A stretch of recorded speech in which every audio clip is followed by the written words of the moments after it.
এখন আমি রিয়েল সিকোয়েন্সের উপরে ফার্স্ট লেকচারটা দেব। What is sequence? সিকোয়েন্স হলো একটা ম্যাপিং। ম্যাপিং যার ডোমেন হচ্ছে natural number, codomain real number. তো আমরা জানি ন্যাচারাল নাম্বার মানে এখন পর্যন্ত টেক্সটে যেটা আছে, ন্যাচারাল নাম্বার মানে 1 থেকে শুরু।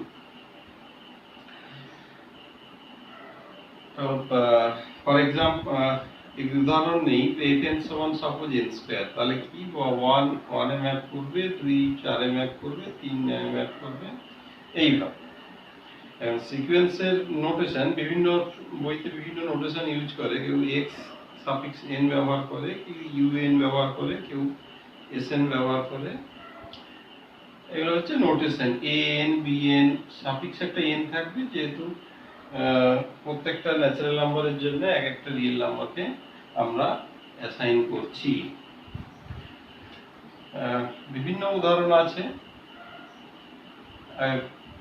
আমি যদি সিকোয়েন্সকে সেকেন্ড ব্রেসের মধ্যেও লেখা হয়, আবার প্যারেনথেসিসের মধ্যেও লেখা হয়, এইভাবেও লেখা হয়, এইভাবেও লেখা হয়, যেখানে xn এর ফর্মুলাটা আমাদের লিখতে হয়। Suppose xn equals to 1/n।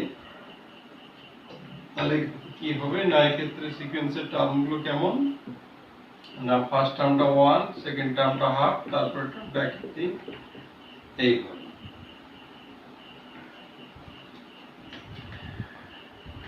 Suppose xn equals to -1 to the power n, এই সিকোয়েন্সটা। তাহলে এর টার্মগুলো কি রকম হবে? -1 1 -1 1 -1।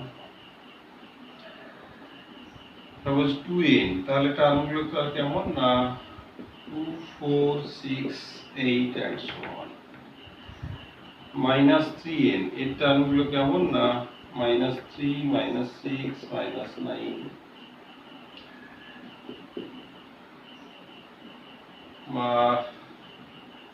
-1 to the power n 2n, এটা কি রকম না, ফার্স্ট টার্মটা -1, তারপরে 2, তারপরে -3 4 and so on। তারপরে -1 to the power n 1/n, এটা কি রকম না, এটা -1 হাফ -1/3, এইভাবে। তো আমি অনেকগুলো উদাহরণ নিলাম। এখন সিকোয়েন্স, আলটিমেটলি সিকোয়েন্স লিখলে যেটা দাঁড়াচ্ছে যে টার্মগুলোকে একটা সেটের মধ্যেই লেখা হচ্ছে, মানে এখানে সেটে নাম্বার অফ এলিমেন্টস। যদি সিকোয়েন্সের টার্মগুলো ডিস্টিংক্ট হয়, কোর্স সিকোয়েন্স হচ্ছে ইনফাইনাইট সেট, আর যদি ডিস্টিংক্ট না হয় সেক্ষেত্রে ফাইনাইট অথবা ইনফাইনাইট দুটোই হতে পারে। যেমন এক্ষেত্রে যেহেতু দুটো টার্মের মধ্যে ঘোরাফেরা করছে, এটা ডিস্টিংক্ট এলিমেন্ট যখন লিখবো এটা ফাইনাইট হয়ে যাবে। যাই হোক, আমরা সেট পড়ে এসেছি, সেট বাউন্ডেড সেট পড়েছি। তো সিকোয়েন্সকে কখন বাউন্ডেড বলবো? তো একটা রিয়েল সিকোয়েন্সকে বাউন্ডেড বলা হবে যদি এই টার্মগুলো দুটো রিয়েল বাউন্ডের মধ্যে থাকে। তাহলে সহজ কথায় যে a real sequence is said to be bounded if এটা লেখা যায় যে দুটো টার্মের মধ্যে যদি সবগুলো টার্ম থাকে, for all n belongs to n। আচ্ছা, বাউন্ডেডটা নিয়ে একটু পরে আলোচনা করছি, এই উদাহরণগুলো সম্বন্ধে আরেকটু ডিসকাস করে নিই। উদাহরণগুলো আমি যদি এইটা দিয়ে শুরু করি, 2n, এইটা এই সিকোয়েন্সটার ক্ষেত্রে কি দেখতে পাচ্ছি আমরা না, টার্মগুলো আস্তে আস্তে বাড়ছে, 2 4 6 8 বাড়তে বাড়তে এক্ষেত্রে এটা শেষের দিকে টার্মগুলো প্লাস ইনফিনিটি দিকে যাচ্ছে। সিমিলারলি এটা হচ্ছে টেন্স টু মাইনাস ইনফিনিটি, যখন এনটা খুব লার্জ এটা মাইনাস ইনফিনিটির দিকে যাচ্ছে। এবার এইটার কথা আসি, এটার ক্ষেত্রে কি দেখতে পাচ্ছি, টার্মগুলোর ম্যাগনিটিউড আস্তে আস্তে কমছে এবং আলটিমেটলি এটা 0 দিকে যাচ্ছে। এটা যেহেতু একটা ফিক্সড নাম্বার দিকে যাচ্ছে, এই সব ক্ষেত্রে আমরা সিকোয়েন্সগুলোকে বলবো কি না, কনভার্জেন্ট। এটার ক্ষেত্রে যদি দেখি, এটা ফার্স্ট টার্মটা -1, সেকেন্ড টার্মটা 1, আবার থার্ড টার্মটা -1, ফোর্থ টার্মটা 1, -1, 1, -1, 1, মানে এই টার্মটার -1 আর 1 এই ফিক্সড লেন্থের মধ্যে অসিলেট করছে। আমি যদি এটার ক্ষেত্রেও দেখি, এরপরে এইটার ক্ষেত্রে আমি যদি দেখি, এর ফার্স্ট টার্মটা হচ্ছে -1, তারপরে 2, তারপরে -3, তারপরে আবার 4, -5, 6, এক্ষেত্রেও অসিলেট করছে। তফাৎ কি, এখানে অসিলেশনটা ভ্যারি করছে, আস্তে আস্তে লেন্থটা বাড়ছে, একবার নেগেটিভ তারপরে আবার বলছে আর একটু বাড়লো, এইভাবে বাড়ছে। তাহলে এটাও অসিলেট করছে, কিন্তু এটা অসিলেশনটা ফিক্সড লেন্থ নয়, অসিলেশন এটা বাড়ছে। এইবারে ঠিক এর অপোজিট ক্যাটাগরি এটাও অসিলেট করছে, কিন্তু এটার অসিলেশনটা কমছে। -1 to the power n 1/n, first টার্মটা হচ্ছে -1, তারপরেরটা হাফ, তারপরেরটা হচ্ছে -1/3, তারপরে 1/4, -1/5, 1/4। এই ক্ষেত্রে কি হচ্ছে না, প্রতি ক্ষেত্রেই অসিলেশন লেন্থটা কমছে। যেহেতু কমছে, এটা আস্তে আস্তে এই একটা নির্দিষ্ট মানের দিকে যাচ্ছে, তো এটাও কনভার্জেন্ট, মানে অসিলেট হলেও শুরুর দিকে অসিলেটরি ক্যারেক্টার থাকলেও আস্তে আস্তে একটা নির্দিষ্ট মানের দিকে যাচ্ছে, তো এটাও আমরা কনভার্জেন্ট সিকোয়েন্স আকারে বলতে পারি। তো যেগুলো প্লাস ইনফিনিটি যাচ্ছে বলবো ইনফিনিটি ডাইভার্জ করছে, যেগুলো মাইনাস ইনফিনিটি দিকে যাচ্ছে বলবো মাইনাস ইনফিনিটিতে ডাইভার্জ করছে, diverges to plus infinity, diverges to minus infinity. আর যেগুলো যেমন এইটা প্লাস ইনফিনিটি বা মাইনাস ইনফিনিটি দিকে যাচ্ছে না, অথচ কনভার্জেন্টও হচ্ছে। তো অনেক ক্ষেত্রে অনেক বইতেই যেগুলোকে কনভার্জেন্ট নয় সেগুলোকে ডাইভার্জেন্ট বলে। আবার এই ডাইভার্জেন্ট একটু কন্ডিশন আছে, কিছু কিছু ক্ষেত্রে প্লাস ইনফিনিটি মাইনাস ইনফিনিটি গেলে বলে আর কি। আমরা ওই কনভার্জেন্ট না হলে নট কনভার্জেন্ট বলতে পারি, অথবা যদি plus infinity minus infinity diverge করে তখন সেটাকে ডাইভার্জেন্ট বলতে পারি। আমি এখন বাউন্ডেড সিকোয়েন্সটা বলি, যে বাউন্ডেড সিকোয়েন্স কাকে বলে না, এই real sequence xn is said to be bounded if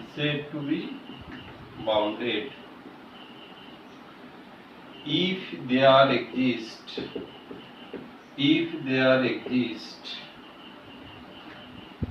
two real numbers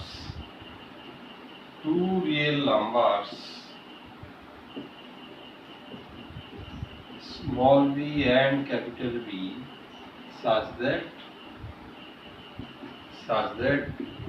b less equals to x and less equals to capital B for all n belongs to n, এরকম হলে সিকোয়েন্সকে বলি bounded sequence.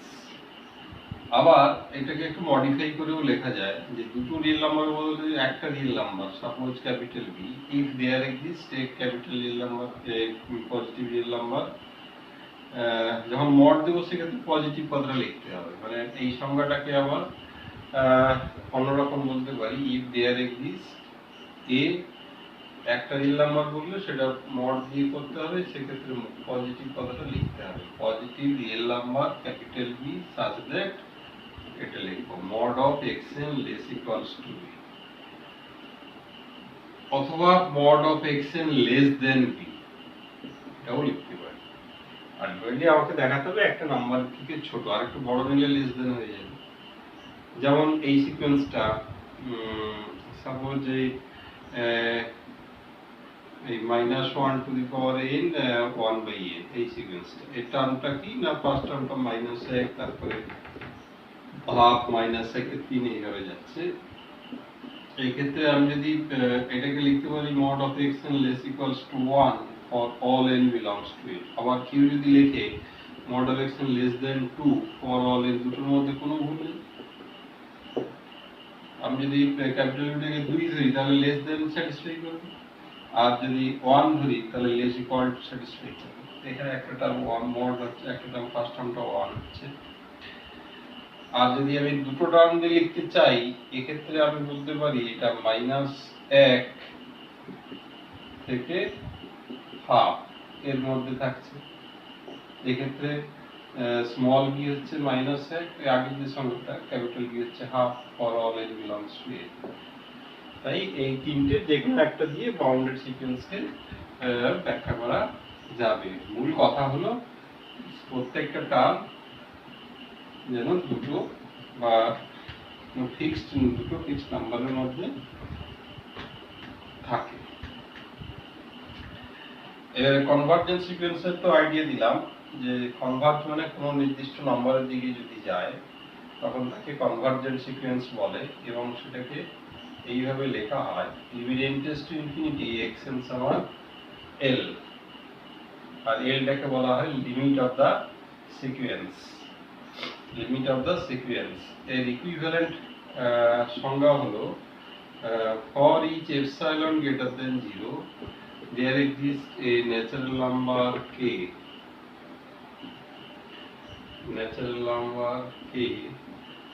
such that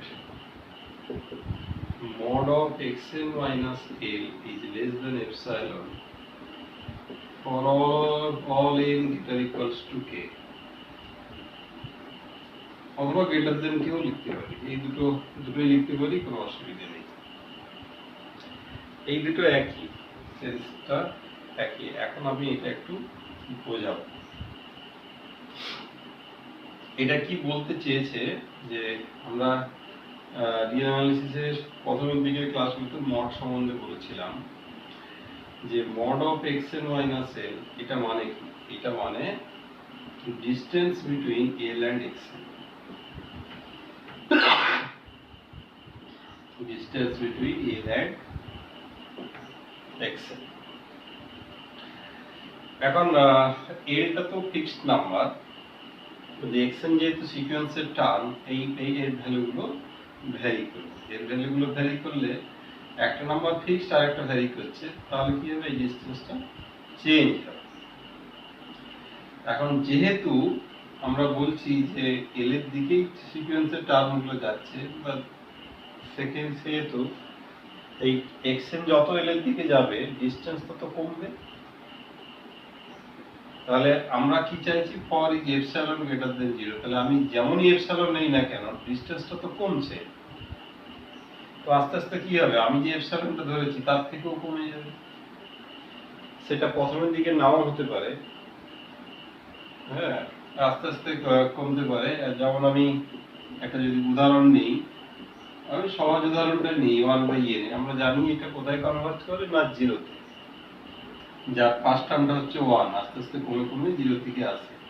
second টার্মটা হচ্ছে half. তাহলে প্রথমে x1 আর এখানে l এর মানটা হচ্ছে 0, হ্যাঁ, তাহলে এই ক্ষেত্রে এদের ডিসটেন্সটা হচ্ছে এখন 1। x2 মাইনাস l ডিসটেন্সটা হচ্ছে half. x3 minus l distance হচ্ছে 1/3, হ্যাঁ। কিন্তু আমি যদি এপসাইলনটাকে 0.1 ধরি, মানে 1/10, প্রথম যে টার্মটা ডিসটেন্সটা কিন্তু 1/10 এর থেকে ছোট হয়নি।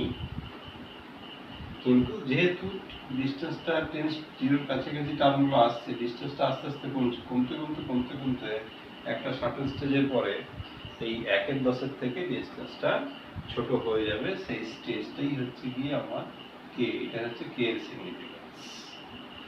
এখানে দেখা যাচ্ছে কে, আমি যদি এই সিকোয়েন্সটা নেই xn সমান 1/n, এপসাইলন সমান যদি 0.1 ধরি, এক্ষেত্রে আমার কে এর মানটা আমাকে 11 নিলেও চলবে। কে এর মানটা যদি আমি 11 নিই, তখন x11 মাইনাস l, 11 মানে হচ্ছে তাহলে 1/11, মানে l তো 0, মানে 1/11। আমি এপসাইলন ধরেছি 1/10, তাহলে এক্ষেত্রে 1/10টা বড়। x12 1/12, সেটাও 1/10 থেকে ছোট। x13 1/13, 1/10 থেকে ছোট। তাহলে শুধু 11 নয়, 11-এর পরে যেটা গ্রেটার ইকুয়াল টু আছে, n greater equal to k, মানে n সমান k, k plus 1, k plus 2, মানে k পদ থেকে সবকটা ইন্টিজার এটাকে স্যাটিসফাই করবে। কেননা আমি বলছি কি না, এই ডিসটেন্সটা কমছে। আমি যে এপসাইলনই ধরি না কেন একটা সময় সেই ডিসটেন্সের থেকে এটা ছোট হবে এবং তারপরে সবকটা যখন ছোট হবে টেন্স টু মানে ডিসটেন্সটা ক্রমশ কমতে থাকে, আর ক্রমশ কমতে থাকা মানে ডিসটেন্সটা ছোট হতে হবে। একবার এটার থেকে ছোট হবে মানে পরেরটার মধ্যে আরো ছোট হবে। তাই এই নেচারটা দেখতে পাওয়া যাবে কতগুলো এপসাইলনের জন্য, প্রত্যেকটা এপসাইলনের জন্য। যদি কোনো একটার জন্য মিস যায় তাহলে কনভার্জেন্ট হবে না। কেন আমি এপসাইলনটাকে একটু ছোট করলাম কিন্তু দেখা গেল যে তার মূল্য কাছাকাছি এলো না, কাছাকাছি না এলে ওই যে ছোট এপসাইলনটা নিয়েছি তার থেকে আর ছোট হবে না, একটা গ্যাপ থেকে যাবে, মানে ওই নাম্বারের কাছে আর যাচ্ছে না, কাছে যেতে যাচ্ছে না ওর দিকে যাচ্ছে না বলতে পারবো আমরা। এই হচ্ছে এর সেন্স। তাহলে আমি এখান থেকে কতগুলো জিনিস দেখতে পেলাম। এই যে একটা এপসাইলন তার করসপন্ডিং কে লেখা হয়েছে, there is natural number K, তাহলে ভাষাতেও বলছি আর এমনিতেও, তাহলে K is depends on epsilon, K depends on epsilon, K depends on epsilon. তাহলে কে এর মানটা এপসাইলনের মানের উপর নির্ভর করবে, সিকোয়েন্সের উপরে তো নির্ভর করবেই, তার পাশাপাশি এই যে কে এর মানটা নির্ভর করবে আমি এপসাইলনটা কত নিয়েছি। যেমন এই উদাহরণ 1/n আমি যদি এপসাইলনটাকে বদলে দিই, একে 100 করে দিই, আগে 0.1 এর জন্য 11 কাজ করেছিল, এখন আর করবে না, এখন কে বদলে 101 করতে হবে, তাহলে 1/101 লেস দেন 1/100।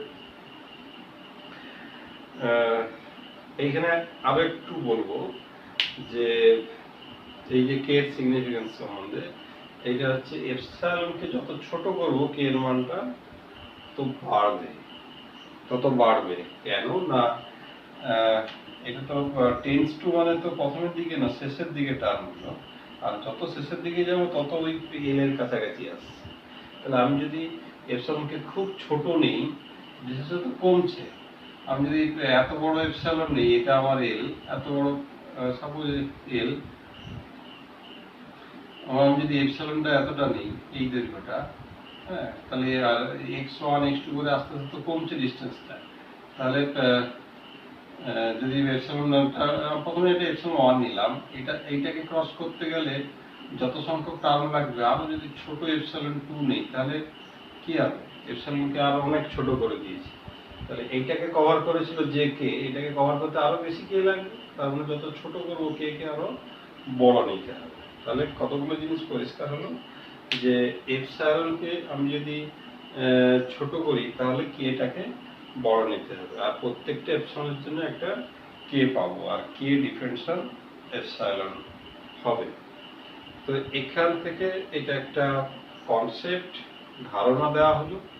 হ্যাঁ, এরপরে সিকোয়েন্সের আমরা যে অঙ্কগুলো করতে যাব প্রত্যেকটা ক্ষেত্রে আমরা এটা খেয়াল রাখবো যে কে এর সঙ্গে উপর নির্ভর করছে কিনা। আমি যদি কে এর সঙ্গে ডিপেন্ডেন্সি না শুধু এটা খাড়া করে দিলাম অঙ্ক হয়ে গেল তা নয়, যে এর সঙ্গে কে এর উপর ডিপেন্ড করছে কি করছে না কিভাবে করছে সেইটা যতক্ষণ না মাথায় কাজ করছে আমরা সাবজেক্টের ভিতরে ঢুকতে পারিনি, সেইটা আমাকে অঙ্ক করার সময় খেয়াল রাখতে হবে। তো এই হলো কনভার্জেন্সের এই দুটো ইকুইভ্যালেন্ট আইডিয়া। টেন্স টু মানে হচ্ছে টার্মগুলো ক্লোজ হবে, আর তার ইকুইভ্যালেন্ট ডেফিনেশন হচ্ছে এপসাইলন কে দিয়ে, এটা হচ্ছে ইকুইভ্যালেন্ট ডেফিনেশন। আমি একটা